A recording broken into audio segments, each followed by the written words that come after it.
হাসপাতালে ঢুকে তৃণমূল শ্রমিক নেতার তাণ্ডব, অস্থায়ী গ্রুপ ডি কর্মীদের মারধর এবং ৫ লক্ষ টাকা চাওয়ার দাবি, এমনকি টাকা না দিলে প্রাণনাশের হুমকি দেওয়ার অভিযোগ উঠেছে।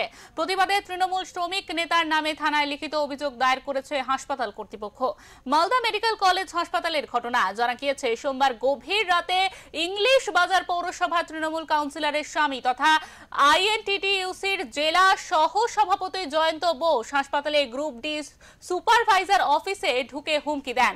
মারধর করা হয় ডিউটিতে থাকা শাহিম বিশ্বাস এবং বিশ্বজিৎ সিংহকে। সেই সঙ্গে ৫ লক্ষ টাকা দাবি করা হয় বলে অভিযোগ। অফিসে যখন এসেছি তখন দেখছি অফিসে পুরো ড্রিঙ্ক করে 4 জন এদেরকে মোবাইল টোবাইল কেটে বসে আছে। আমি ঢুকে বললাম, তোমরা এত রাত্রে এসেছো আমাদের অফিসে, কি প্রবলেম? তখন বলছে কি আমরা যেটা বলবো সেটাই হচ্ছে ফাইনাল কথা, ঠিক আছে? তো তোমার মালিককে ফোনটা লাগাও। আমি বললাম, তোমাদের যদি কোনো কথা থাকে তাহলে সকালে আসো, সন্ধ্যাবেলা আসো, একটা টাইম হয়, এই টাইমে আসিও না। তখন বলছে, বেশি কথা বলিস না, তাহলে এখান থেকে কেউ বাচ্চা দিতে পারবে না, ঠিক আছে? তো আমি বললাম, তাহলে এটা কেমন ধরনের কথাবার্তা? তখন বলছে কি, মালিককে বল আমাদের যেটা পার্সেন্টেজ থাকে সেটা দিয়ে আমাদেরকে এখানটা কাজ করতে হবে। কত টাকা? ৫ লাখ টাকা দাবি ওদেরকে করেছে। জয়ন্ত বোস করেছে, আইএনটিটিইউসির প্রেসিডেন্ট বলছিল।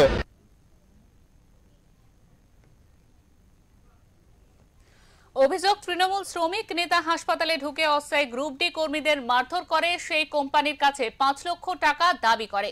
এদিকে আজ সকালে বিষয়টি জানাজানি হতেই বিক্ষোভে ফেটে পড়ে অন্যান্য কর্মীরা। নিজেদের নিরাপত্তার দাবি তুলে হাসপাতালের সামনে বিক্ষোভ দেখান মহিলা এবং পুরুষ গ্রুপ ডি কর্মীরা। তারা জানান, আরজি করের ঘটনা এখনো পর্যন্ত দগদগে। এর মধ্যেই এই ঘটনা।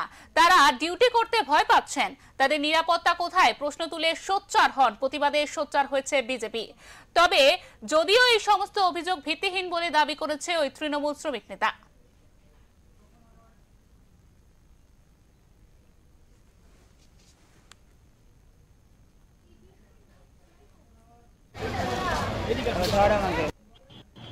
গতকাল রাত্রে মালদা মেডিকেল কলেজে তৃণমূল কংগ্রেসের ট্রেড ইউনিয়নের সহসভাপতি তথা কাউন্সিলরের হাজবেন্ড, তিনি মেডিকেল কলেজে অস্থায়ী কর্মীর সঙ্গে যে ঘটনা ঘটিয়েছে তার জন্য আমরা ভারতীয় জনতা পার্টি নিন্দা জানাচ্ছি। আমরা ভারতীয় জনতা পার্টি বারবার সোচ্চার হয়েছি তৃণমূল কংগ্রেসের এই অপশাসন, এই দাদাগিরি, গুন্ডাগিরির বিরুদ্ধে।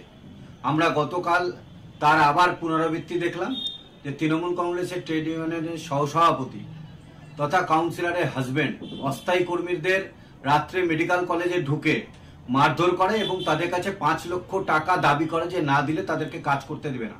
ভিত্তিহীন, এগুলোর কোনো কিছু নেই, কোনো কারোর বিরুদ্ধে কোনো কিছু নেই। আসলে টোটালটাই একটা মিথ্যা গসিপ।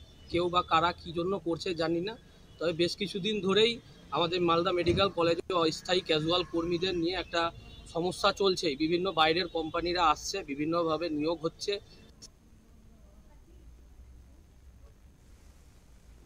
ভিত্তিহীন, এগুলোর কোনো কিছু নেই, কোনো কারোর বিরুদ্ধে কোনো কিছু নেই। আসলে টোটালটাই একটা মিথ্যা গসিপ। কেউ বা কারা কি জন্য করছে জানি না।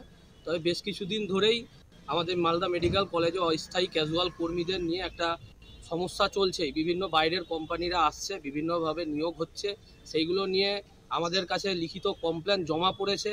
সেই লিখিত কমপ্লেনের বেসিস আমরা সেদিন রাত্রে মাতৃমাতে একটা পেশেন্টের অবস্থা খুব শোচনীয়। আমি নিজেও একজন মেডিকেল কলেজের ক্যাজুয়াল স্টাফ। তো সেই সময় যাওয়াতে যারা আমাদেরকে লিখিত দিয়েছিল তাদেরকে নিয়ে আমরা জাস্ট নতুন একজনকে ঢুকিয়েছে কোম্পানি, কোথায় থেকে বাড়ি জানি না, শুনলাম যে আমার নামে অভিযোগ করেছে। তাকে বলা হয়েছিল যে তাদের অথরিটিকে জানাতে যে তারা কিভাবে নিয়োগ হলো, আর কিছু জনকে 10-15 বছর কাজ করে বসিয়ে দেওয়া হয়েছে। তাদের বিরুদ্ধে কি অভিযোগ, কেন বসানো হয়েছে, এগুলো জানার জন্য ডাকা হয়েছিল, যেহেতু সেই সময় ছিলাম দাঁড়িয়ে।